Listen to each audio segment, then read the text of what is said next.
then, ladies and gentlemen, welcome back to another episode of Privacy Please. I'm Cameron Ivey, alongside my friend Gabe Gums. And Gabe, we got a special guest today. I'm pretty excited about this one. We've got a great guest today. We promised at the top of the year that we were going to unveil a couple of really exciting folks out in the industry, and we've got our first one on today's show. Yeah, we got Girish. Girish, thanks so much for the time, first of all, for joining the show. Really appreciate it. We're excited to understand where you came from and how you got to where you are today. So I don't want to steal too much time. I'll just kind of let you open the floor and kind of tell us a little bit about yourself. Thanks, Cameron. Thanks, Gabe. Thanks for the warm welcome. And I'm excited to be here as well. Thanks for having me. So yeah, a little bit about me. I'm Girish. I'm one of the co-founders and also the CEO of a company called Sprinto. Yeah, at Sprinto, our goal is to help other companies build trust with their stakeholders. And I specifically mean trust with respect to the security and privacy. Fundamentally, every business that exists out in the world in some way or the other depends on other businesses to run its operations. And that dependency has a digital trail. And what's becoming increasingly important that, let's say I as a company am dealing with you, Cameron, or with you, Gabe, and if I have a digital trail with you, I want to make sure that you give me certain assurances about the fact that you're going to treat the data that I share with you with safety, with security, and with privacy. And we're in the business of helping companies make sure that they can have the right practices and also be able to showcase the fact that they have right practices so that it reduces the friction in these transactions that happen between businesses. So if we do our job well, we actually believe we'll increase the GDP of B2B commerce. That sounds lofty, but that's exactly what we go after. And personally about me, I'm a programmer first. I'm happiest when I'm writing code and building product. Though as the company grows, I admittedly get to do less and less of that. But that's where I'm most comfortable at. Sprinto isn't my first startup. I did a startup before this. And funnily, it was during the course of growing that startup that I landed on the problem that we solve today. As an engineer, I was trying to build a security and privacy program. Long story short, I hated the way it works. Thought there should be a better way of making that happen. And that was kind of the germination of Sprinto. So that's a little bit about me and the company, but happy to answer more questions as we go along. Girish, you've got a very interesting and storied background. And in particular, I really want to dive into a bit about what you've seen firsthand in the difference between what it means to pass a SOC 2 or an ISO audit and how that compares to actually being secure. I think one of the things that the trust that you build up between organizations is exactly that, right? Like not just saying it, not just talking the talk, but walking the walk. But before we get there, I'm always fascinated when I speak to founders like yourself, technical founders that love to be hands-on keyboard. And I've gone through some of this growth, call it an emotional struggle sometimes, where you find yourself getting further away from the technology as the company grows. Tell me though, what's that journey in particular been for you as that company has grown? And specifically because AI is such a hot topic these days, has it allowed you to get a better balance of being able to still code, right? Do the things that really just bring you joy while also being able to run a business? Yeah, I think what you said at the end is exactly right. AI has sort of reduced the barrier of what it actually takes to do something productive. Even in a company that has massive code base that runs into billions of lines of code. So there was a point in time where I was actually scared of contributing anything to the company code with the fear that I might actually break something because, the software has grown to a size where I can't hold it in my hand anymore. And you have like a bunch of checks and balances to make sure we ship something right. And so the time cycle between you actually thinking about something and working on it and actually making it production ready just keeps on having more and more steps in between. And that is kind of frustrating. What AI has done is that it has compressed that a lot. So now, I'm again in a zone where I can actually contribute meaningfully or at least do some side projects that can attach to our main code base. But it actually has given back the joy of actually doing something that would otherwise seem, a little daunting. So I, my co-founder, and the gentleman who currently heads my engineering, we wrote most of the early code at Sprinto. But as the company grew, we sort of grew farther and farther away from the actual code that's been written and sort of get drowned into more of the operational aspects of running a business. But yeah, AI has actually made it more accessible. It just allows us to sort of get back our hands on the keyboard on more than sending emails and drafting spreadsheets, but actually writing code again. Right on, right on. So let me bring that full circle to kind of what your organization does. And one of the things that comes up in a lot of my conversations is, as it pertains to the frameworks that exist around security and privacy, SOC 2 and ISOs, how do you see AI changing those frameworks? And how do we still maintain trust between organizations as they essentially implement things that some people might think of as a black box? Yeah, I think the second part of what you said is really important. Think of compliance with certain frameworks more as a way of saying that there are certain practices at the bare minimum that you have in place. But the existence of those practices doesn't necessarily mean that you're completely safe or secure. It's definitely better than not having anything. It does give a certain degree of comfort, but it doesn't go the entire way. So compliance doesn't necessarily mean trust. And I think the simplest analogy of this is, you could be a straight A student and you have like high SAT scores, but that doesn't necessarily mean that you understand the topic. You can actually implement that in a real one, and that's the difference between being compliant and actually being trustworthy to work with. A doesn't imply B. It's a good stepping stone towards it, but it doesn't mean the entire thing as well. So I think what tends to happen as companies mature is your first goal is typically that, hey, can I at least do the baseline things, the foundational things that are important in order for me to be, for me to have some sort of a formal security and privacy program. And I think that's baseline, that's foundational, that's important. You can't go from where you are to where you want to be without passing that step. And you, of course, get a additional advantage that, these are some industry recognized practices. So once you do them, you get the benefit of them. It helps you build trust with your customers along that. But that's the beginning and not the end of it all. So as companies grow more mature, they start asking a question about, hey, I run these practices and I'm able to prove out these practices every time somebody looks at me. But what would it mean for me to be able to run these practices irrespective of somebody's looking at? So that's the next step that companies go to, which is what we call as continuous compliance, in the sense that, hey, the fact that somebody's looking at you is just incidental. You're running these anyway. It doesn't matter whether somebody looks at you or not. And so an audit or a due diligence that happens by a customer is just business as usual. It doesn't even clock as a blip on your radar. It's something that's completely fine. And then you go on from there to basically getting to a stage where, hey, I'm running all of these practices, but can I actually stop bad things from happening?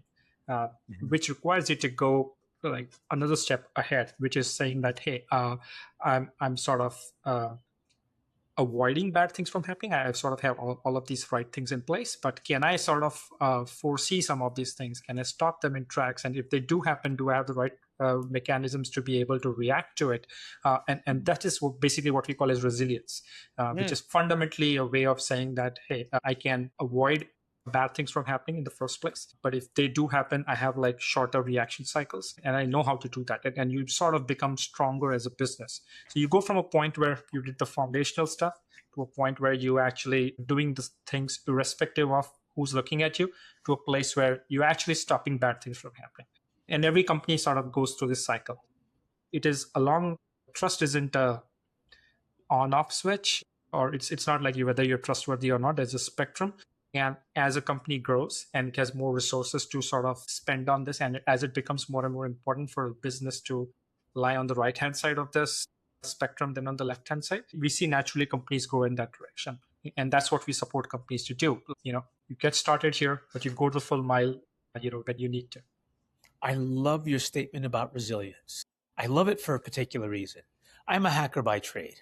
I break things for a living. When I'm not breaking things, I'm helping other people make their environment resilient, because ultimately, in all of my years of being an ethical hacker, I haven't found many things that I can't break or someone else can't break.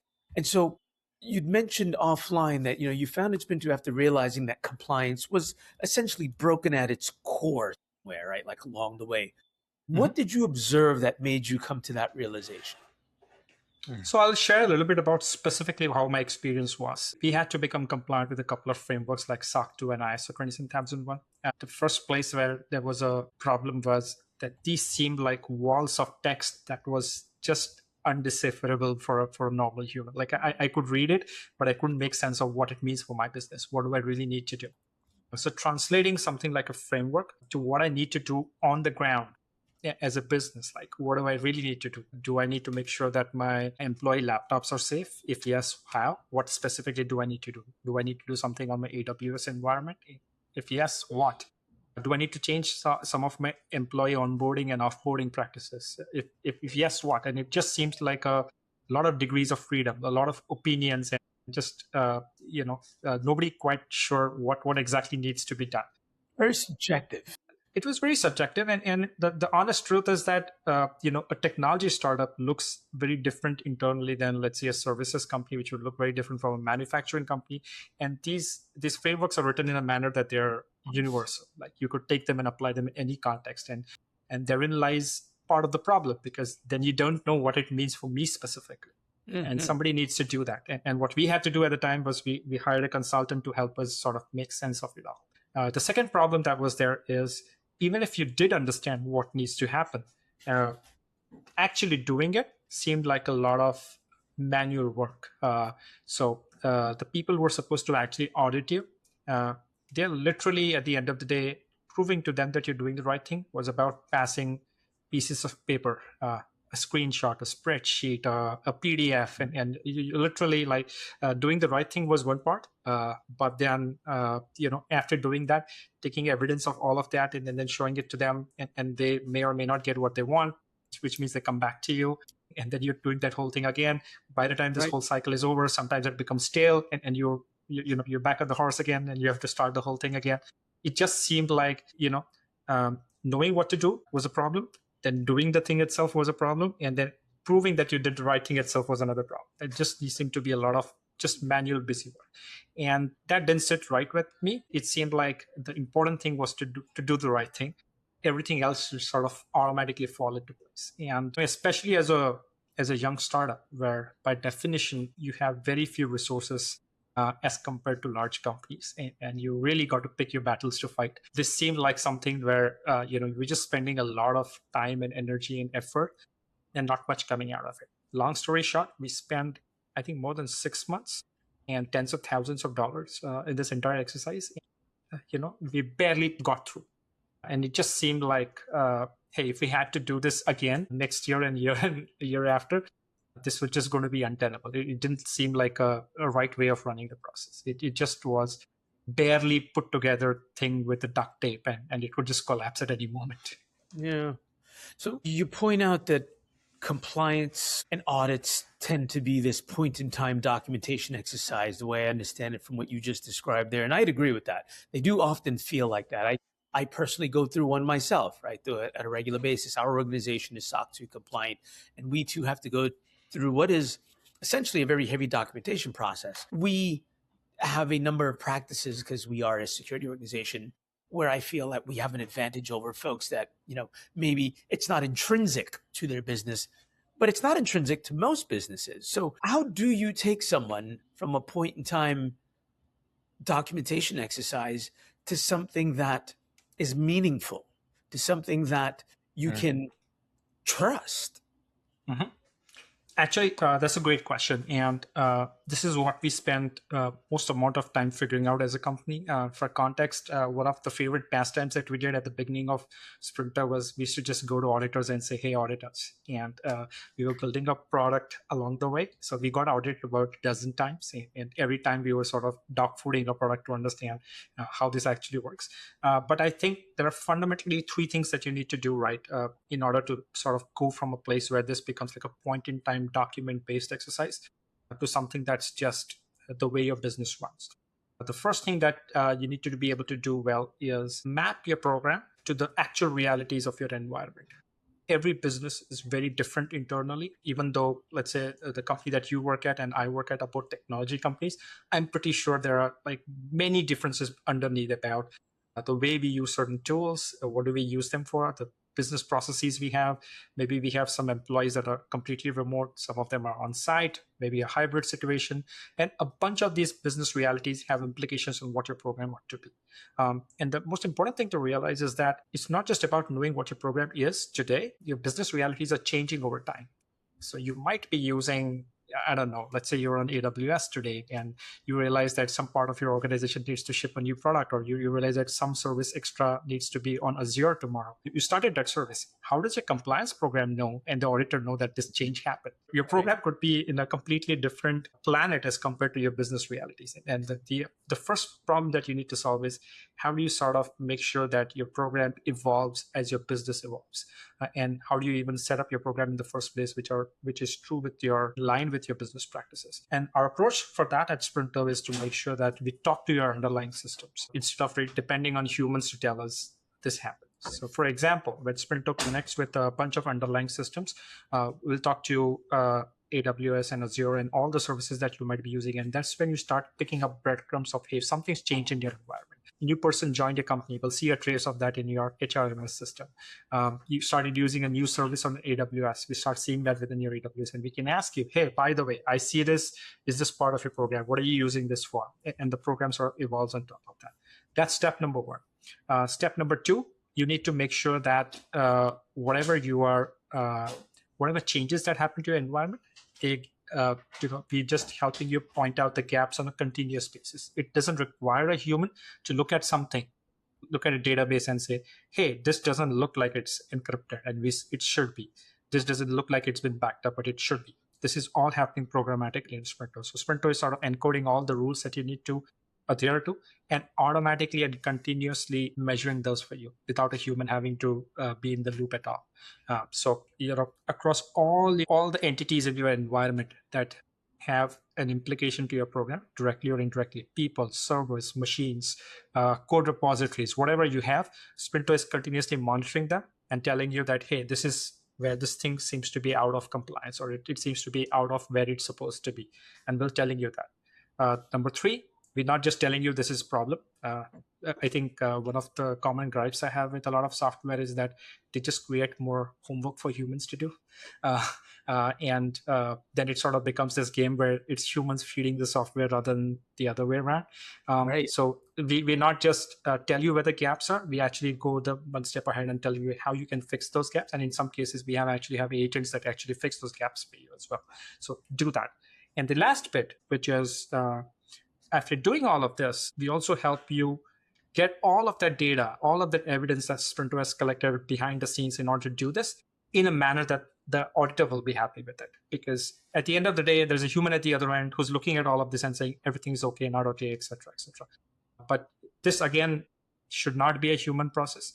So it sort of automatically collects all of these things, puts it in the right format that the auditor can look at it so that they actually can do the job better rather than doing all the chasing around saying that, hey, I don't have this document. This doesn't seem right. You need to rework this, et cetera, et cetera. They can actually spend the time on looking at the data and saying that, okay, this looks good, this looks good, this looks good, and so on and so forth. Right.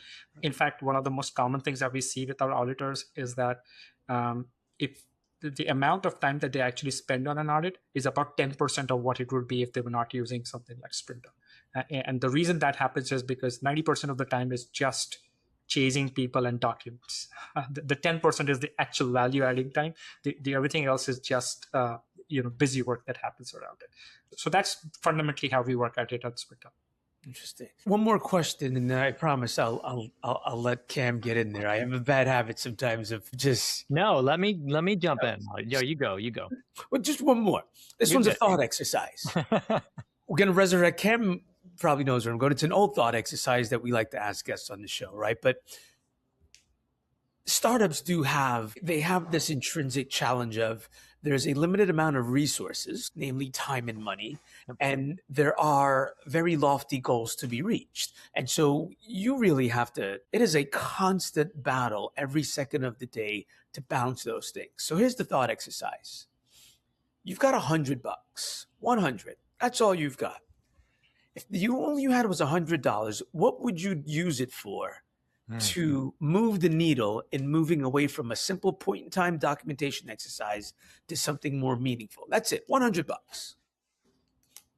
It's it's a hypothetical. In the real world, of course, one would expect that $100 is not really much to do anything. But that's it. I've got $100. What do I do?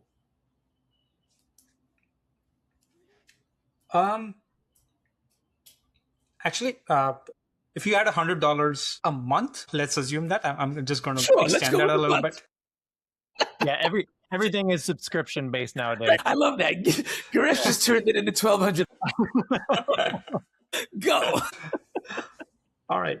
I think the most important thing that I'll do over there is, spend 80 of those $100 on just making sure whatever it is that I do at a point in time, can I just automate that bit? I don't care whether you use something like Sprinto, you use Cloud Code and sort of build your own version of it together, or just in whatever manner that's possible for you. And I think the most important chasm to jump over is that this doesn't require humans. You said that you said a very important point.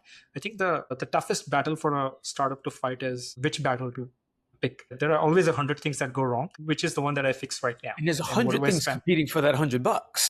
Yes, and I think that the simplest way I look at this is that I look at doing compliance well as not as a back office operation, but something that actually helps you win more customers. So this to me competes with, let's say, your advertising budget. Because what you don't want to happen is what you want, like what I've really seen companies do well is like when they actually do the programs well, they put it front and center on the sales stack. So you're saying upfront, not at a later point in their sales cycle, saying that, hey, by the way, we do right by your data, but it's up front and center on your sales stack where you're saying that, hey, we treat your data as a first-class citizen. We're going to make it secure and private. Here's what we do for it. And you should be able to make that claim so that this doesn't become something that you're just playing defensively. Like you can play offensively on that. And so I personally, I've seen like some of the best startups treat this as like their ad budget rather than thinking of this as a back office budget and just saving time and money. So that's the mental shift that I do. And then spend all of that money, at least 80% of that money in just automating this. I don't care how you do it, but at least as a technology startup, where the simplest way to think about it is engineering resources are the most valuable commodity inside of your company. If that's the goal, then I'll try to see how much of that engineering resources are being spent on compliance today and just get it down to zero. They should be building product for your business, not worrying about all of these things. They should just happen for you. Right on. That's really good. I'm very intrigued so far. I have so many questions, but I want to kind of keep hitting on where we're at, and maybe you've already given an example of this, but let's put the mindset, and I'm sure most of us here deal with, at least you two deal with CISOs and CIOs when it comes to purchasing security or even privacy software. They're usually the ones that give the green light and say yes. This is for the CISO listening too. How do you move a CISO's mindset from let's get a PDF for the sales team and to let's use this framework to actually harden the infrastructure? Does that make sense? Yeah, I think that's a very important point, Cam. And I think which is again goes through the 3 stages of maturity that I talked about. Whether you're a CISO or or somebody who's just like at a senior position in the organization, you sort of climb the Maslow's hierarchy of needs in a way, like in the sense that at the base minimum, what you want to be able to do is arm your sales folks with whatever's necessary for them to build confidence. So that's what you need to do. But you do need to go to the next step. And the reason you need to do that is you and your competition and everybody is doing the same thing. And what is, in spite of you just being SOC 2 compliant, I've seen many companies still spend weeks and weeks in proving that to their customers. So let's say you're SOC 2 compliant, but it's rarely that here you show your SOC 2 certificate and the company on the other side is, yeah, this looks okay. And what ends up happening is they still send you a security questionnaire that goes into hundreds, if not thousands of questions. I've been at the receiving end of some of those. I wouldn't wish them on my worst enemies, but that's the reality of the space. That happens. And then tomorrow, God forbid, there's a breach, your name's in the papers for the wrong reasons. And that's such an erosion of trust. And there's basically such a large amount of problems that happen as a result of that. So I think as a CISO, they're reasonably aware that the job isn't just to get a rubber stamp, but the job is to actually make the business more more resilient, and be able to actually prove the fact that they're becoming more resilient to their customers as well. So I think what the really good CISOs are good at is when they make this jump in maturity from being just compliant to being more resilient, they're actually able to sell the fact that they are more resilient to their customers as well. So just not like, hey, I'm just doing this for internal hygiene reasons or because I'm the good guy and I believe in doing the right thing, but they're actually able to prove to their customers that, hey, by the way, we and a bunch of our competitors are all going to tell you that, hey, we are SOC 2 compliant, but by the way, these are the actual things that we do over and above what compliance needs us to do to actually take care of your data. And here's a proof points to prove how. And when I was saying that these things eventually make it to your sales deck or they make it publicly on your website, that goes a long way in actually helping you win more businesses. So in fact, really great CISOs are, they think about their trust posture as a marketable asset and not just something that helps you check a box. And you're now thinking and you're flipping your brain in a manner that you're thinking about this. This is something that actually helps me get more leads. It is actually something that actually helps me expedite my sales cycle. So they're actually thinking from a revenue standpoint and not just from a standpoint of, hey, it helps me check the box and we are good over there. So thinking contracting the revenue cycle, they're thinking building more trust. And that's the language that good CISOs are able to use. I think it was the Levi's CISO, Steve Zaleski, if I remember his name right, who first framed this phrase that he basically said, how does this help me sell more jeans? And his idea about it is like, I could do anything within my organization, within my CISO organization. If I can't answer this question, it's not useful for my board. So when I'm going to my CEO, when I'm going to my board and talking about this, what I really need to answer in one way or the other is, how does this help me sell more jeans? And I think that's a incredibly simple and powerful way of thinking about it. So when a CISO goes from meeting compliance to becoming more resilient, how does it help me sell more chains? And a CISO needs to answer that. And there are many ways that CISOs are answering that. In fact, one of the things that we do at Sprinto is to be able to arm the CISOs with a bunch of things that helps them position and answer this question for their business. Love that. You said sell more jeans? Yes, I mean, for Levi's. Yeah, as long as your butt looks good in it, if everybody's butt can look good in it, that's going to sell more jeans for sure. You haven't seen my butt. Jeans aren't going to help. That's thanks for going into that. That was helpful for me. Okay, so real quick, there's the term technical debt. Have we ever heard of something called like compliance debt? Is there such a thing? What does that mean? What's how do we kind of not get there? Like, do companies really fake it for years and years? So it's a very real term, and I don't think it necessarily happens because of companies faking it or because of bad intentions. But I think the reality is that the business runs at a certain speed, which is dictated by their environment, the competition, the revenue needs to go at a certain pace, etc. And compliance is traditionally seen as a department of no. They're always saying, don't do this, this is wrong, this is bad. And what happens as a result is business eventually finds a way to circumvent it. Like you start doing things without asking or without necessarily ratifying it.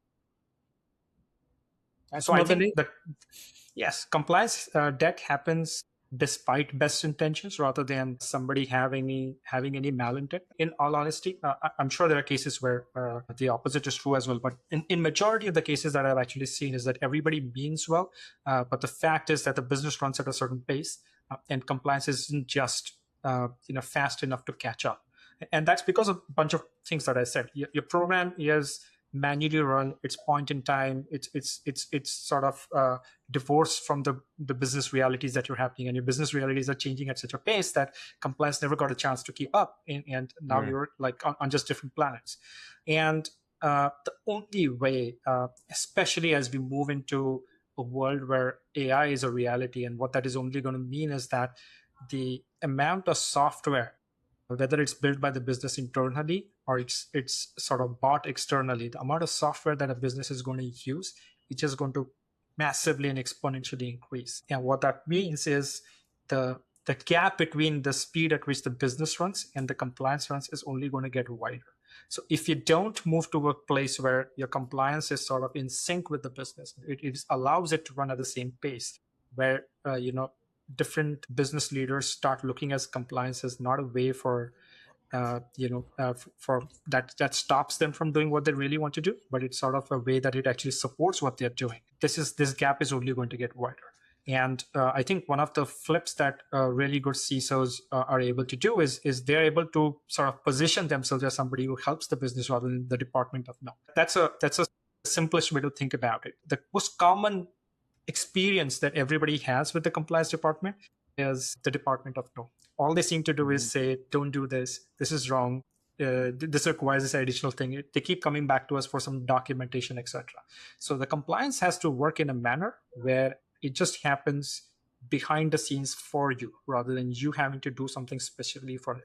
I think most people in the company want to do the right thing. What they don't want to do is the overhead that comes with doing the right thing, which is if I'm a person who runs the HR department or I'm running the customer service department, etc., I would like to do the right thing. What I don't want is everybody to spend 20% of the time filing the right pieces of paper so that the compliance team gets what they want. So if the compliance team can get what they want, while the business functions do what they need to do, everybody's aligned, everybody's on the same page. And that's the only way to deal with a world which is going to be AI first. Otherwise, this gap just gets wider and wider until it becomes like termites in a house where until you figure it out, it's too late. You sort of shook the foundation. So you have a unique perspective going back to your first startup. Or maybe you had other startups, but RecruiterBox, you were able to grow over 3,500 customers. I guess I don't know if you hit the compliance wall and decided, what was the turning point there that made you go to that next thing? Like you're like, I have this other vision for something bigger, or maybe you didn't at the time, but what was that switch there at the end of RecruiterBox? The answer, to be honest, is closer to the second. It didn't occur to me at the time that, hey, I want to do a company about this. As a founder, we started getting asked for compliance and the security questionnaires. I did the first thing, which was kick the can down the road as much as I could until it became like a bottleneck. At some point, it became clear that, hey, we need to do this. We need to bite the bullet. And we said, okay, fine. So we hired the consultant. Like I said, we went down the whole 9 yards. We spent months and tens of thousands of dollars on it. We got the compliance eventually, but just weren't happy with the entire process. And I think it was a year later or so that we successfully exited the company. We sold it to a private equity firm, and I and my co-founder were, taking a break before deciding what to do next. And we had about 3 or 4 ideas that we thought, we could work on. This was one of them. And I think the most intriguing part about this idea for us was that this is one of those boring, unsexy problems that nobody wants to touch with a 10-foot pole. Nobody wants to think about compliance, but at the same time, it's so valuable in the sense that it actually helps unlock revenue for you as a company. So it's one of those very unique problems in the sense that it's not something that somebody wakes up from the sleep and say, hey, it's an exciting problem to solve. Neither is, but at the same time, it's a very valuable problem to solve. And I sort of, I remember what we did was, we had like about 20 interviews with other folks and just trying to figure out if this is a problem that they really face, or is this something that's just in our heads. And we realized that yes, it was a common enough problem. It wasn't something that we just personally faced. It seemed to be something that others were seeing as well. And that's how we sort of slowly gathered the confidence that, hey, this was something that was worth working on. So it was a rather gradual process. There wasn't like one light bulb moment where it went that, hey, there's a company here. It just happened over time. Interesting. So one of the more fascinating things I find about your organization and your background is you mentioned offline that, what'd you guys spend? Over a year and a quarter or so? Just getting audited, going through the audit process, having conversations around it before you wrote the first line of code. We wrote the first line of code. What was the primary takeaway you had from that exercise? So here's I think there's some personal background to that. So I'll get to that first. As an engineer, the most comfortable thing for me to do is to write code. In fact, to an extent that it is harmful in the sense that I've been guilty of making a mistake in my previous startup, that any problem that the business had, I thought I could code my way out of it. And there was at times an excuse to not be in front of a real customer and actually understand what's really wrong. Maybe what's wrong is not a feature, but there's a way we need to change a process about how we deal with the customer, or the way we actually take our product to market, or how we talk about it. There's a bunch of other problems. But I think as an engineer, I'm just happiest when I could solve a problem by building more product.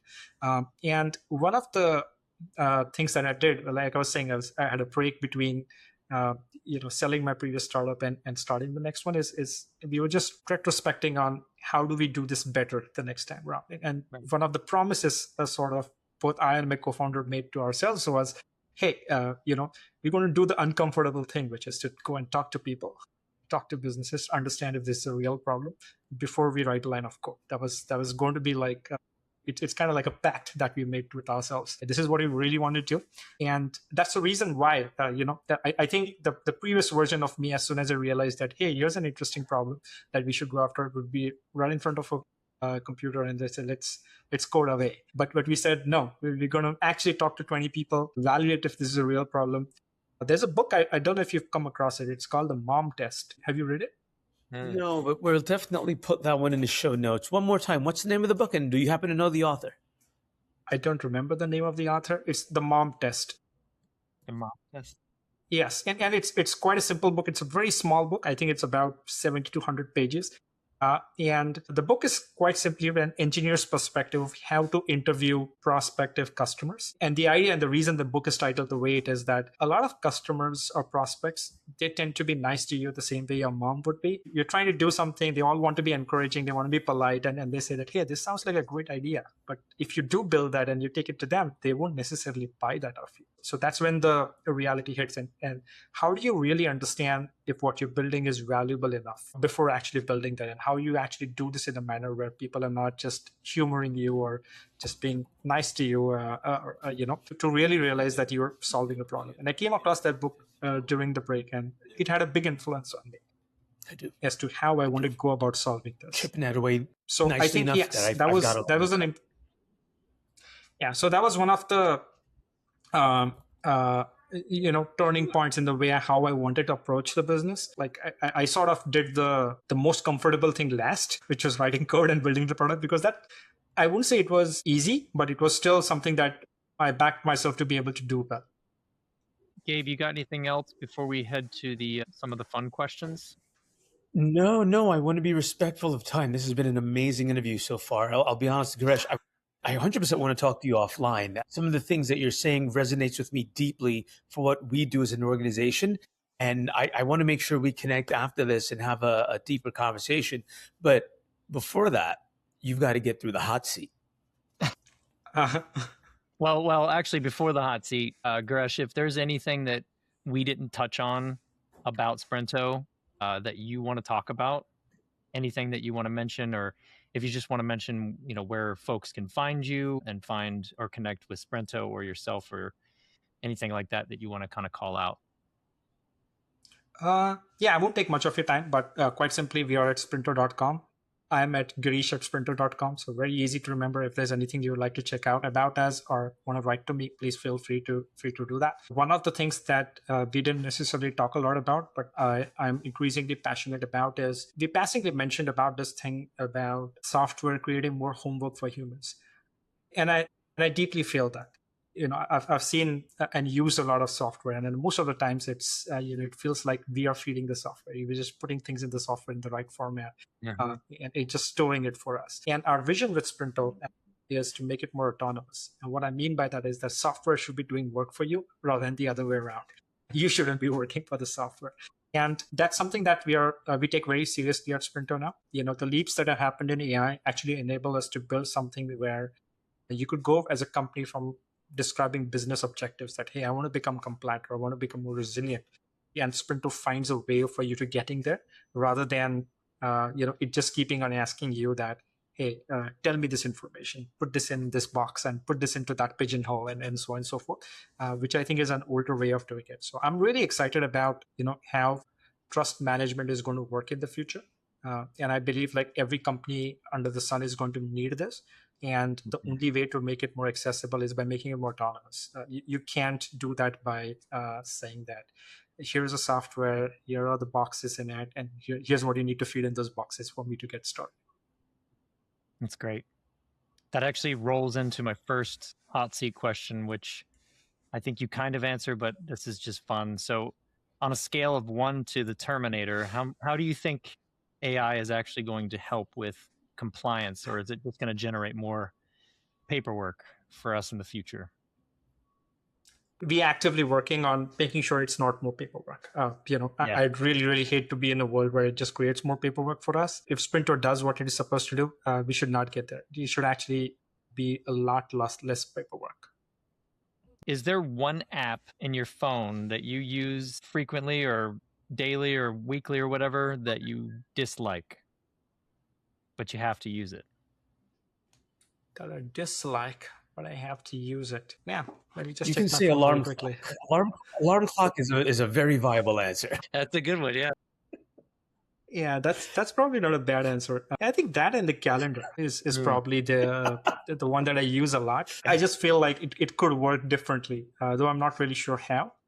But the way it currently works is just extremely hard. It again reeks of the problem where it just shows you stuff and it can put stuff in the right box, but it is actually not helping you manage your day. And I wish that could become a little better. Yeah, that's a good answer.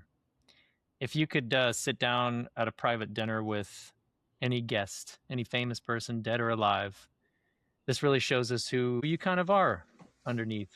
Who would you have at that dinner with you? Wow. That's a tough one. It's tough. Right. We did the answer is going to be said hot.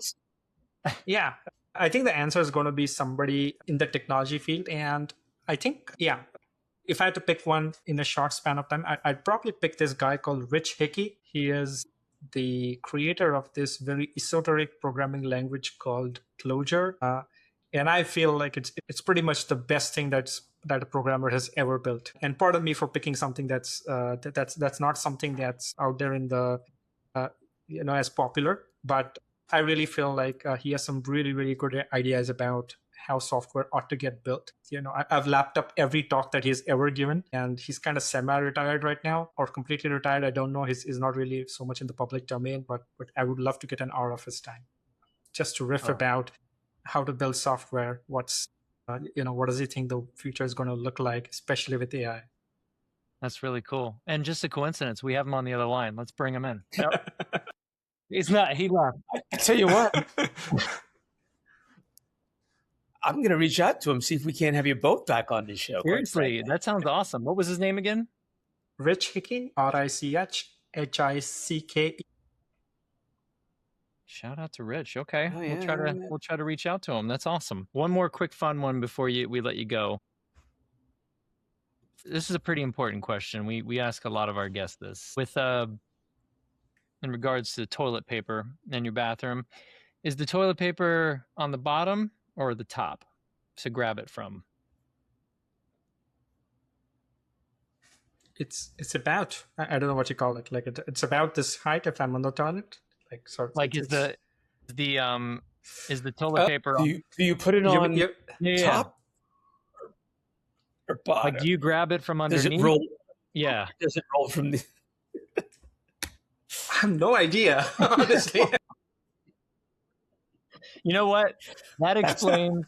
Yeah, that was a good answer because it means you don't pay attention to silly things like that, and you're obviously, you're a serious. Too busy to be that focused on whether or not the toilet paper is put on the right way in the roll. That's good. Yeah. No, that's I fair. think that's definitely much lower in the hierarchy of things, including the stuff that I wear. My wife just puts those things there. I just pick what's at the top, and that's what I'm wearing for the day. That There works it too. is. Well, Girish, this has been awesome. Seriously, thank you for taking the time to join the show. Thanks for what you're doing, what you're trying to do for companies and for compliance. I mean, we need more companies like this. We need more, founders that are passionate and also technical. So thanks for what you do and really appreciate you. Thanks, Cameron. Thanks, Thank you Gabe. so much I really for enjoyed being here. Next. Thanks, folks. It's really enjoyable to be here. Love the conversation. Thanks for having me.